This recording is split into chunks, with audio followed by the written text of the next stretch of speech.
Is this some kind of bust?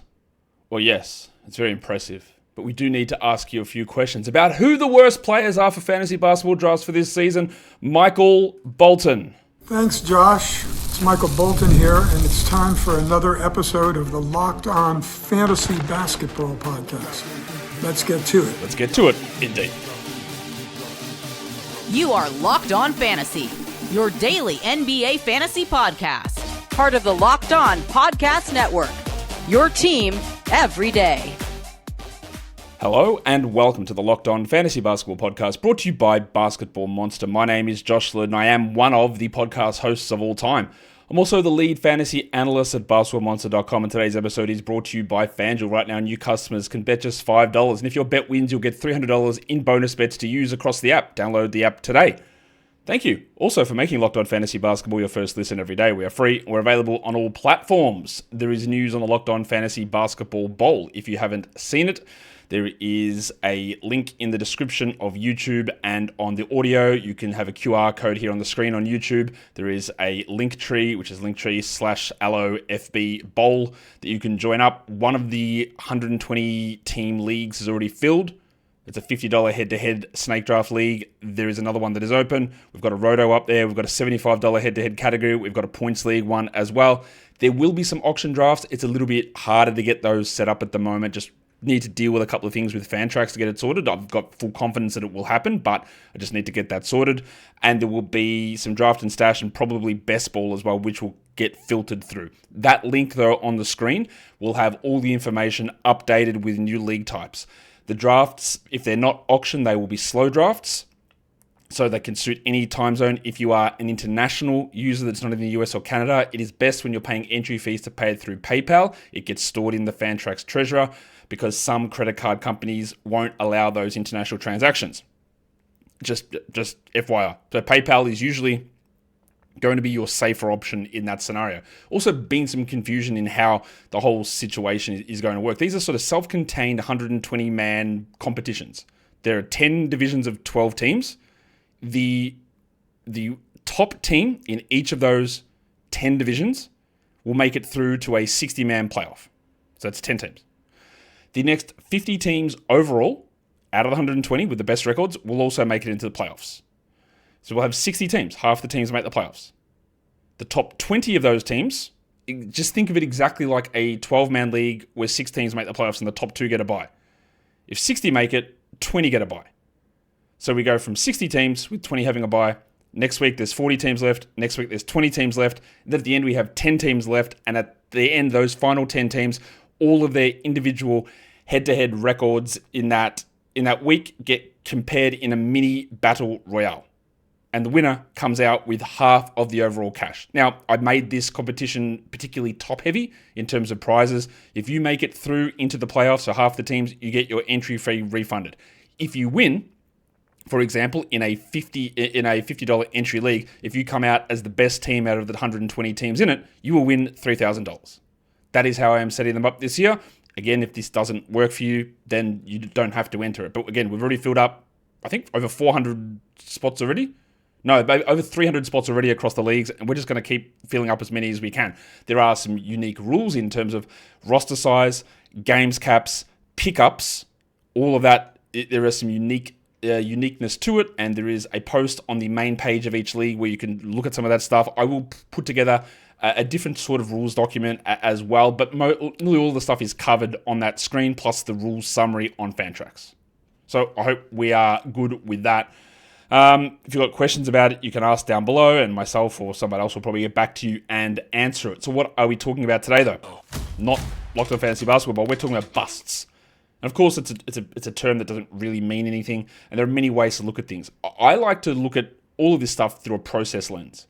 If you pick somebody at pick number 10, and on the first day of the season, they break their leg and are out for the year, that's not a bust, it's unlucky. Right? There was nothing you could have done to prevented that being a bad pick. You couldn't have done it. Impossible. What I look at here is, again, trying to base on projections and values. If I look at where somebody is currently positioned, either through the ADP and ranker, not sure how that happens. Now, players can still reach those numbers through situations. Whereas, hey, 3 other players in that team got injured ahead of this guy. He stepped up into a larger usage role. He beat that number, not a bust. But again, we're trying to make decisions based on process in drafts. And if you're trying to think, a million decision trees down the line, of, what if this guy's hurt, then this guy's hurt, then this guy's hurt, then this guy's hurt, and this team wins 5 games out of their first 50, well, then this guy will step up and he'll be great. It becomes really hard to do that, and you can sort of twist yourself into a logic pretzel of justifying any sort of decision. Again, I think that unless you have sort of catastrophically bad decisions, you can recover a lot of the time. It's when you start compounding bad decisions or bad selections that your draft becomes a problem. We talk about sleepers and busts. Like, if you get the value of players, like a guy that you got at 120 ends up being a top 40 player, you get 2 of those guys, you become very strong. If you don't do that, but you also avoid players who you pay at 20 who end up being the 100th best player, then you could be solid enough and get luck to go your way in the playoffs. What you don't want to do is compound bad decisions, like taking guys 30, 40 spots ahead of where I or you think they should go. And that's hopefully what we're trying to do here. We're going to start on Yahoo. Again, I don't like to look when we're talking busts or guys that I think are overvalued or undervalued, which is, of course, we're talking overvalued. I'm not going to look at guys outside the top 100 because when we get to that, for most formats, it's just a free-for-all. Just take guys and see what happens. I don't think that taking the delicate dancer Alperen Sengun at pick number 16, which is where he's currently ranked on Yahoo, makes a lot of sense to me. I like Sengun. I have been one of the highest people on Alperen Sengun since before he entered the NBA. There is no hate associated with Alperen Sengun. I also don't care that he's a bad free throw shooter. That doesn't worry me when we're playing a head-to-head category format. But 16, I don't really know what we're doing. He was 23rd in points last season, but this is a category league show, by the way. Category league busts. He was 47th for category leagues. His block numbers were bad. His field goal percentage was down a lot, largely to do with Fred VanVleet, I think. He will still be in that middle usage band, or 26 he was last season, and Kevin Durant will come in and be similar to that. It's not a huge change, but as good as he was over at Eurobasket, I think 16 is just, like, is that absolute best case? Probably. And even getting there, I don't really know how it happens. And I like Sengun a lot. I just think taking him at 16 is just not a good decision. Much as you might consider LeBron the GOAT, that's cool. His ADP is 20. His rank is 15. I'm just not doing it. He is 41 years old. Yes, he was pretty good last season. Yes, he played alongside Luka and Austin Reeves last season, and that's happening again. But at 15, there's no way that I can justify that to myself as being a good pick. Round 3, LeBron? Knock yourself out. Happy to do it. In a category league at 15, not a chance. No way. This one, again, people will find controversial. People think that this guy should be going higher, and that is the Bronco Jalen Williams. Jalen Williams was solid last season, but I also think he wasn't as good as you think he was. He had a stretch earlier in the season where his block numbers and steal numbers shot up when a lot of players were injured and he was playing center. The second half of his year, not particularly good. It was fine, but it was a third roundish type numbers. And that was with him shooting 53% from the field. His free throws dropped off. He averaged 0.3 blocks a game, which is half of what he did over the course of the season. His steal numbers were sitting at 1.3, and they fluctuate quite a lot. His assist numbers dropped off a bit as well. There's just something to me that taking Jalen Williams at 18, the middle of round 2, again, I don't see that upside in that.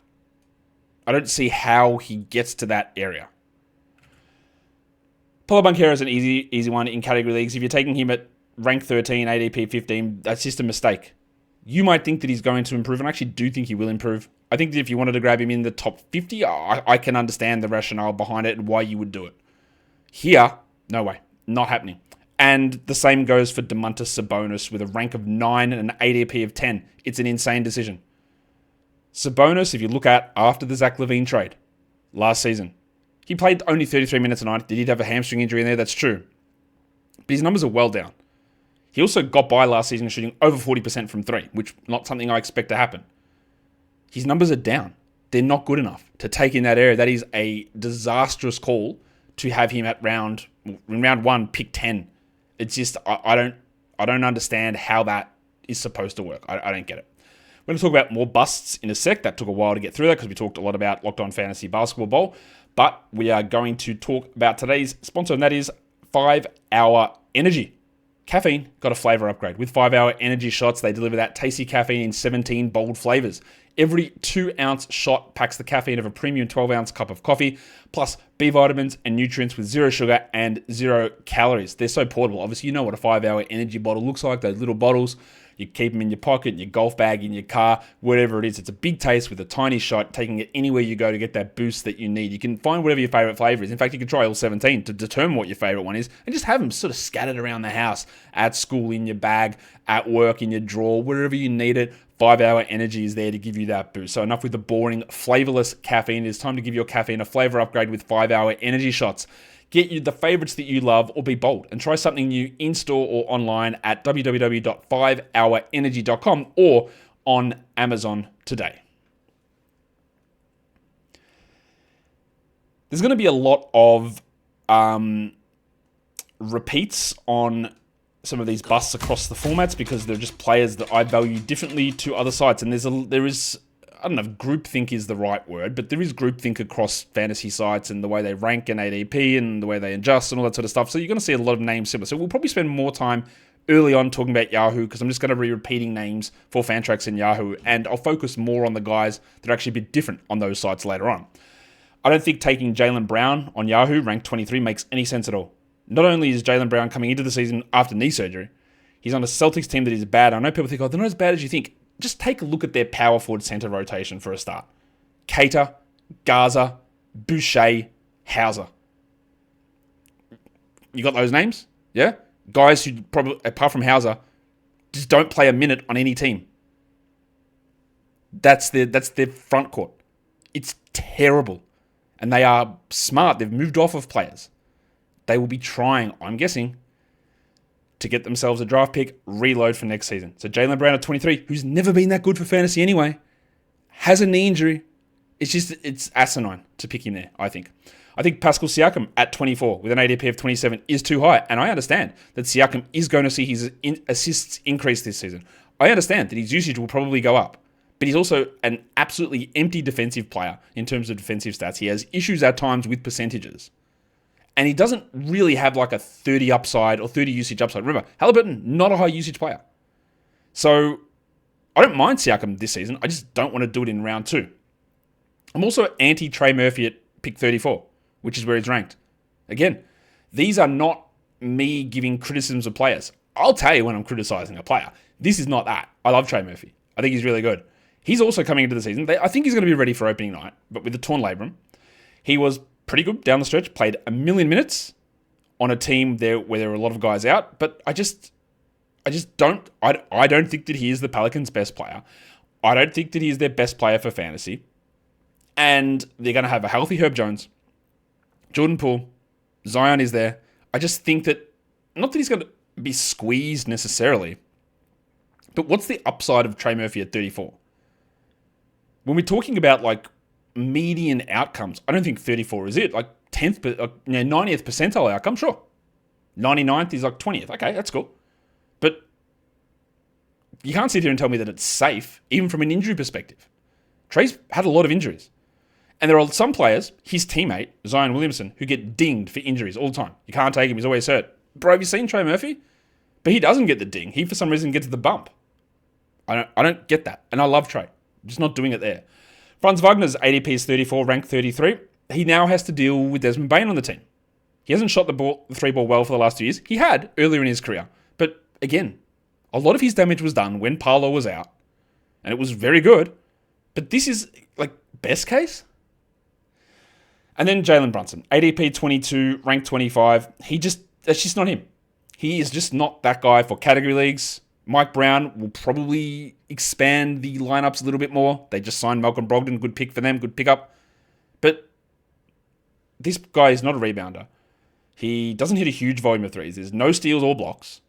He's an interesting player that people really love in real life, but he just isn't this fantasy guy. And it just makes no sense to be selecting him there. I also don't think that taking Chet Holmgren at an ADP of 25 makes a lot of sense. We're going to get to a worse Chet Holmgren one later on. But I don't It just doesn't compute to me. Now, I do think that Chet is going to do a lot more than what he did last season. Obviously, he came in, broke his hip, and then came back, and they were able to ease off a lot of the stuff with him, and he didn't have to play mid-mids. And I love Chet. He's probably the second best rim protector in the entire NBA. He's one of the best positioning defenders I've ever seen at this young age. He's played 27 minutes a night last season. He was not a top 60 guy. And yeah, he will play more than that, but they don't need to play him 33 minutes a night, and they won't. Why would they? He will get you blocks, absolutely. Will he have a big usage spike? I don't know why that would happen. So he averaged 15 and 8. What does he get to? 16 and 9 with 2.5 blocks, maybe? That's good. But is it round 2-ish good? Not for me. If it's a Zubats, relatively obvious sleeper pick last season, and now he's ranked at 30th, and I just don't see how. Always ask yourself the question when you're playing a mental 240 game. Did the Clippers bring in Brook Lopez for him to play 14 minutes a night? And if you go, of course not, well, that means the Zubats can't play 34. As simple as that. Because they can't. They won't play next to each other, I'm guessing. Because also John Collins is there. So, what's Lopez play? 20? What's a reasonable number for Brook Lopez to play? 18? Because Zubats is just not... Again, with all this stuff, I'm trying to predict and project. Maybe he does play more. I don't know how. I don't know how that is happening. Des Bane, ranked 36. He goes from the number 1 option on Memphis for many portions of last season to a very clear, or at least a 2A to B, probably a number 3 option in Orlando. It just makes no sense.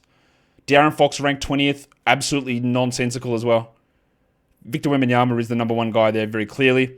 Fox will be the number 2, but he's too unpredictable to me in terms of, is he a 40% shooter or a 29% shooter? Does he average 1.8 steals or 1 steal? Does he hit 84 from the line or 76 from the line? And now his usage is going to be down as well. And Larry Markkanen's ranked at 42. You're putting a lot of confidence that the Jazz are going to play him, and I don't know why you would do that. Not only that, he was bad last season. I think he's going to be better per game than what he was last season, but he was legitimately bad. So it doesn't make any sense. I also think that you have got rocks in your head if you're taking Michael Porter Jr. at 53. Yes, I think he's going to have a better season than he did last season in Denver playing for Brooklyn. But also, this Brooklyn team is atrocious. They just traded for Kobe Buffkin today, by the way, just to add a 4th, 5th point guard, whatever reason that is. But is Porter going to be playing head-to-head playoffs? Is he good enough to even be 53rd? I don't think any of that is easy to determine. And that's, again, it's a burnt pick. Jalen Duren sits at 58 with an ADP of 56. I could just throw Jarrett Allen in that mix as well, or Rudy Gobert. ADP 67 Gobert, 54 Allen. It's way too high for Allen. It's too high for Duren. It's too high for Gobert. I'm just not interested in those sort of one-dimensional... Well, they're not. They're three-dimensional players at that point. And then Josh Hart, again, I think everyone knows this one. Ranked 45th. He's 51st last season. He just won't, I don't think, play 38 minutes a night. He has a lot of shooting fluctuations over his career. And he literally might not start for the Knicks. We don't hate Josh Hart. He's a lovable guy. He's an important player. But there's just the factors that led him to that number last season are just hardly repeatable. I think both Kings, guard/wings, Zach LaVine and DeRozan are overvalued here. 63, 62 ADP rank for LaVine, 66, 61 for DeRozan. I don't get it. They score points, that's important. They score 20 points, that is important. But the other stuff that they do doesn't justify this area to me. If they're sitting there in the 80s, go for it. Do it. 60s? No. Also, Johnny Collins. John Collins was very good last season. A very different situation for the Clippers. And if we're going to say that Brook Lopez and Zubats get all 48 centimeters, that means Collins plays none, which is where he has a lot of success. And then you've got to consider what they do with small ball stuff and Kawhi at the 4 and Batum at the 4. Does Collins play 32 minutes? 29? 28? I like Collins. At the right spot. 83 is not it. Neither is Devin Vassell at 84. I don't even know if Vassell starts for the Spurs. He might. They played him off the bench at times. There's Castle, there's Harper, there's Fox, there's Wemby, there's Sohan, there's Barnes. Some of these guys aren't starting. And Vassell, whatever his role is, it's going to be lower than you think, or if you're taking him there. Also not interested in Norman Powell, ranked at 89 with an ADP inside the top 100. I don't think he's going to be the number 2 usage guy in Miami. He'll be number 3 behind Bam and behind Hero. And his success came as the number 1 usage guy, honestly, in LA when Kawhi was out. And when Kawhi came back, he wasn't good. And then he is older than you think also and had injury concerns, which is just not a great combination. My last group of guys on Yahoo that I think are positioned too high, and while it is obvious to say, well, Tyrese Halliburton's out, so let's draft Andrew Nembhard, I think he's been priced out here.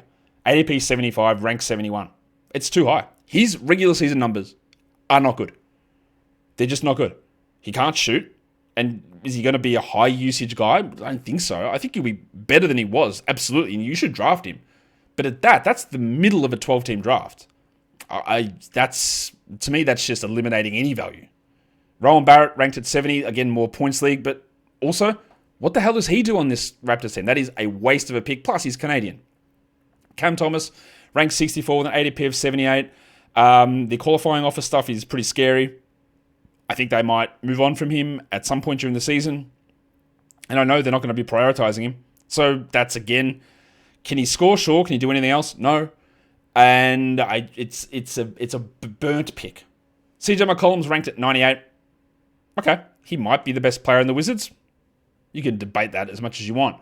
But how much will they lean into his minutes? I think early on he'll be better and then he'll drop off and he won't play much down the stretch. But they've got Bob Carrington and Trey Johnson. They're going to give minutes to. So, yeah, I'm just... Look, CJ at 120, knock yourself out. Inside the top 100, knock myself out. Anthony Simons also ranked at 79 with an ADP of 95. It seems like he's coming off the bench. The Celtics do not want him on this team, is my understanding. He might not even play for them. Is he going to be prioritized in any way? 79 is almost best case type situation for him. And I don't think it's a best case. So I will not be doing that for Anthony Simons. We'll come back and go through some Fantrax and ESPN stuff.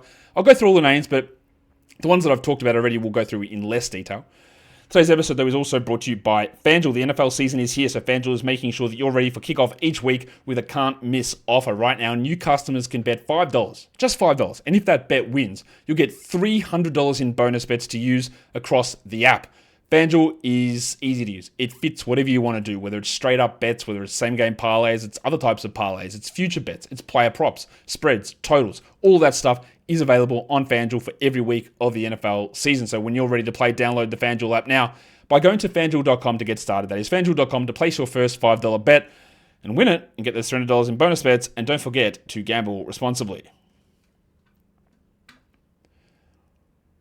All right, let us go through now. We're going to talk some Fantrax busts, guys that are overvalued in my opinion. Again, this is all my opinion, and I understand that you guys will have opinions on this stuff as well, and that is cool. Jalen Williams ADP is 20. Too high. Not interested. Domantas Sabonis ADP on Fantrax is 17. Too high. Dyson Daniels is an interesting one. His ADP is at 35, same as Pascal Siakam, and I think people will say, oh, a third's about right for Dyson. I get it. I get it. I just don't want to. I think that end of fourth round is probably more reasonable for a guy that also probably gets squeezed for usage this season. Remember, half the season he played without Jalen Johnson and without Kristaps Porzingis. And to start this season, they're both there. So I don't think his usage goes up. His steal rate, it's incredibly hard to be the best steals guy in the NBA multiple years in a row. In fact, it's been like over 10 years since someone's done that. And while he's got a huge buffer, if you go from 3 steals to 2 steals, or 2.3, it's still a big drop.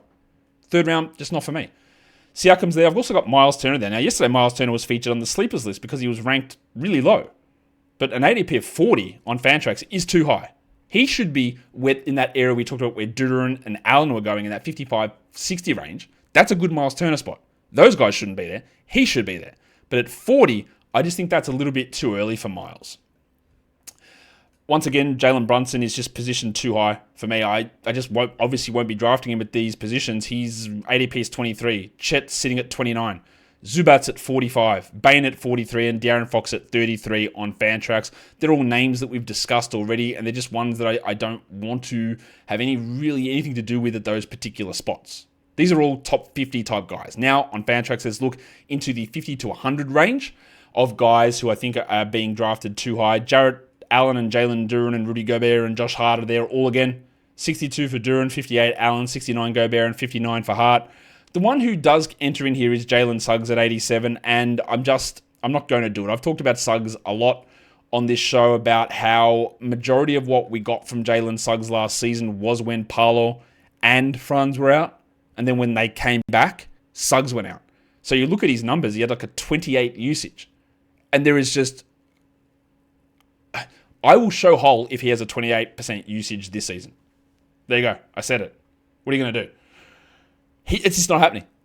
He is behind Bane, Paolo, and Franz. He's also got injury concerns. I love Jalen Suggs. He's one of the most important players on this Magic team. He makes things go. He will not make it go to a 28% usage degree. At 87, look, want to take him at 110? Have at it, man. Not my business. Go for it. At that spot, we're all good. We're all good. Zach LaVine and DeMar DeRozan are also too high for me on Fantrax. I'm just down on their production, trying to project out the Kings. Again, you know the way that I do this by now is that we project each team, their pace, their totals, and it's all got a balance. It all has to make sense. It's very easy to say, well, LaVine was this, and DeRozan was this, and Sabonis was this. But they also only played together for like 30 games or whatever it was. So you've got to extrapolate that stuff out over a season. Plus, adding in of Dennis Schroeder is another player who has the ball in his hands. So, LaVine at 54 is just not on for me. DeRozan at 65, not on. Now, there was one person yesterday who was like, hey, how come Donovan Clingan wasn't included in the sleeper show? I think Clingan's fine, but I didn't think he was a sleeper necessarily. And Fantrax is getting drafted at 84, which, again, just feels a little bit too high. I don't know what his minutes upside is. He seems to be only a 3-category player, and even his field goal percentage wasn't good for a big man. So he's like a 2-category guy. Yeah, he should be the unquestioned starter, but I don't think Young Hun Sen is going to take over from him. But can he be 30 minutes a night? I don't know. 84 just feels like I'm hoping, and it's not a terrible pick, but I'm just not into it. Christian Brown at 87. He was very good last season. Clearly very good. But you are asking him to repeat that stuff. And I don't think he will. I think that level of efficiency is just very hard to maintain. It's a very hard number to keep at that area, and I don't think he will. So at 87, you're like taking him, hoping that he does the same, if not more. Nah. And then Andy Nembhard, as much as, again, it's better value than where it is on Yahoo, where he's in the 70s. He's at 94. I could understand it. I can get behind it if you wanted to do it. I'm just not going to do it.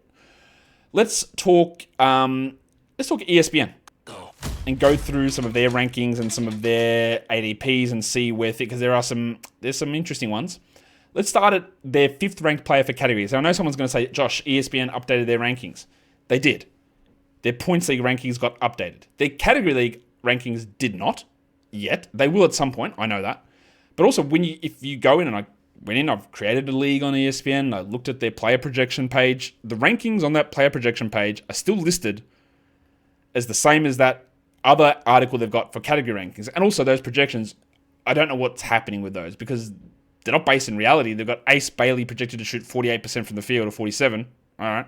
They've got Concanipple projected to the big Areola, predicted to average 15 points in 2.7 minutes per game. Basically, the projections that they have there, it's just like they looked at last year's numbers and they go, let's go from, if he shot 43.4, let's make it 43.6. That's like the adjustments that are made, right? So you might go into your draft room and things might be ranked differently. And I don't know how they do that. But when you look at the page they have that says category rankings, this is what I'm going off. And when you go into a league and look at their projections and the rank there, this is the same list. So this is where we're going. They've got Anthony Davis at 5. In a head-to-head league, I just cannot understand how you can go past Jokic, Wemby, Shea, Doncic, and Giannis. I just don't want to do it. Davis, especially with his injuries scenarios, I'm just not doing it at 5. You might say that he's 8th. Cool. Not 5. Bad. Scott Barnes at 14. Why?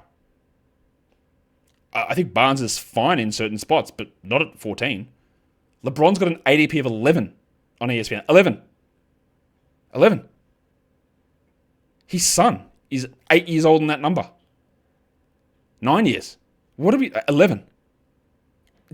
Taking LeBron in the first round is an insane decision. Jaren Jackson's ranked at 22. I think Jaren was underranked in some of the stuff we talked about yesterday. At 22, that's a completely different story. And then the other one there on that first list for ESPN is Jalen Williams at 23, which I've spoken about quite a bit already. We'll do Paolo Banchero again. And interestingly, ESPN's ranking is not as insane on Paolo as what it is on Yahoo. His ADP is still 25. Again, I think if you want to draft him in the 40s, you're okay in the category. I think you can get away with that. In the 30s, it gets a little bit more iffy. 20s, no thanks. Sabonis' ADP is 10 with a rank of 13. I've already said I'm not doing it. Jaylen Brown, ADP 30. Come on. Cooper Flagg's ADP is 27. His rank is 32. This is a great part for me to again stress. This does not mean that I don't like the player or that I'm hating on a player. I think Cooper Flagg, within 2 years, is going to be one of the only players in the NBA who is an above average contributor in all categories. I think he's going to do that. I don't think he does it this season, but by year 2, he might. I'm not taking him on a team with Anthony Davis, playing him out of position Cooper Flagg. I'm not taking him inside round 3. It's too early. He will have efficiency issues early on without any question, I think. I love this guy. It's too early. And then Nikola Vucevic with an ADP of 31. He was again featured yesterday on my sleeper guys because on one of the sites he was ranked at 66. Like, okay, I'm in on that. 31 is like, what are we doing? It's too early. You're expecting him to just repeat what he did last season, which I think would be a fool's errand. Pascal Siakam has an ADP of 21. It's just too high. Franz Wagner, Jalen Brunson, Chet Holmgren, and Desmond Bain we've spoken about already. Brunson's got an ADP of 14, and that is league-losing stuff. Chet's rank is 10. I haven't frozen. I'm just letting you absorb that he's ranked 10. Chet Holmgren is ranked at 10. 10. Ahead of Giannis. 10. Desmond Bain also has a rank of 31. It's too high. It is too high. Darren Fox sits with a rank of 21 and an ADP of 27. I've given you my concerns on Fox. Josh Hart, consistently too early with a rank of 51 and an ADP of 39. My God. DeMar DeRozan's ADP is 37. His rank at 70 is a little bit more reasonable. And then Jalen Green. ESPN, for whatever reason, always loves Jalen Green, even for category leagues. It's never worked in their favor, but they always do it. And he's ranked at 42. And sure, he's on a new team now. Does that mean he's going to be a consistent shooter or be a huge assist guy or generate steals? I don't think so. Why would we do that at 42? What would be the rationale for making that selection? Some common names coming up in the 50 to 100 group with Jarrett Allen, position too high. Rudy Gobert, position too high. I cannot for the life of me understand why you would consider having Naz Reid at 68. A backup in Minnesota still. You are banking on Gobert or Randall missing a big chunk of time, and maybe they do. But Naz Reid at 68, there's no point in doing that. Jalen Suggs at 72 is pretty crazy. And Dante DiVincenzo at 77. The DiVincenzo one's interesting. If he gets the starting job and plays 32 minutes a night, that probably works out, honestly. So, I do highlight it here because I wouldn't do it. I wouldn't pick him there. I think he's going to start. But I'm not 100% confident on it. So I'm definitely not going, well, hey, what would be best case scenario for Dante? Let's pick him there. Or let's put him there. I'm not interested in doing at all. Common name again with Zach LaVine. And I saved this one towards the end. Probably the most baffling one of them all. Why is DeJounte Murray ranked at 47? And I say this is important to know because somebody left a comment yesterday in the video, and this is not blaming this person or anything. They go, hey, what's the word on DeJounte Murray? Ready to go to start the season, limited minutes? No, he tore his Achilles. He might not be back until February. He might not come back at all this season. No. 47? What are we talking about? For the love of God, if you're in an ESPN draft and you get into any sort of auto draft scenario or whatever, he has just got to be taken off your list. That will kill you. 47. Also, it is worth noting that when he actually played, he was not that good. Malik Monk at 87. Malik Monk's not going to start for Sacramento, I don't think. He's going to be fighting for bench minutes with Keon Ellis. 87 is expecting him to start. D'Angelo Russell at 75. And while Russell will have a stronger start to the season, and Kyrie may not come back this season, I don't know. But D'Lo at 75 is everything going right for him. And then there were a couple of other Mavericks who just positioned themselves very strangely, ranked in the 60s. One of them was PJ Washington, who I don't have on the screen. But Daniel Gafford, the Mavericks' third best center, is ranked at 69. Giggity. I think Derek Lively will be ready to start the season. He had ankle surgery. He might not be. But taking Gafford at 69 assumes that he plays 25 minutes a night, 24 minutes a night, every night. And I don't think that he's a starter. And I don't think he's a closer. So where is that coming from? You want to take a flyer on Gafford at 120? Go knock yourself out, man. We'll see what happens at the start of the year. At 69, just blow it all up, I guess. And I'm blowing up that episode because that's done. Fantasy busts. Locked On Fantasy Basketball Bowl link is in the description. It is, I'm going to put it up on the screen for you as well with a QR code. You can sign up to as many leagues as you want. There's no restriction. If you want to be in a $50 league, two $50 leagues, a $75 league, head-to-head league, category league, roto league, if you want to just be in everyone that's there, do it. The more the merrier. And there will be, again, I'm still working on the auction logistics. There will be a draft and hold, and there will be some best ball, and there'll be some higher price point categories as well. And I might even chuck in some like $25 ones. We'll see. I don't think $50 is probably the minimum, but we'll see. See where we go. That's where we're at with that. Guys, hit the YouTube subscribe button. Hit the hype as well if you're on the YouTube mobile app. Guys, we are done here. Thank you so much for listening, everyone. See ya.